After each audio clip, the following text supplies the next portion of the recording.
Conflict between believers and disbelievers it's universal. সত্য মিথ্যার লড়াই এটা চিরন্তন, আজীবন থাকবে। এটা ওনাদেরও ছিল, এখনো আমাদের লড়াই করে যেতে হচ্ছে, আমাদের ভবিষ্যৎ প্রজন্মও করবে। এই লড়াইটা আমরা করে যেতে চাই। কি বলেন? হ্যাঁ, থামা যাবে না? আমরা থামতে আসিনি, আমরা এই লড়াইটা করে যাব। আমরা সত্যের কথা বলেই যাব। যুবকরা চাইলে একটা সমাজকে পাল্টে দিতে পারে।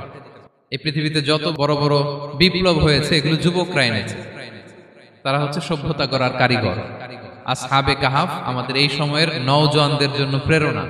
তারা আমাদের জন্য প্রেরণার বাতিঘর। তারা যেমনি ইমানকে রক্ষা করেছে, আমাদের যুবকরা চাইলেও তাদের ইমানি চেতনাতে স্পিরিট দিয়ে সমাজটাকে পাল্টে দিতে পারে। কি বলেন? এখানে বেশিরভাগই তো যুবক। হ্যাঁ, গুড সার্কেলে থাকবেন তো আপনারা? সত্যের পক্ষে সবাই থাকবেন তো? আল্লাহ তাআলা কবুল করুন। Be a part of our vision to listen and share the khair.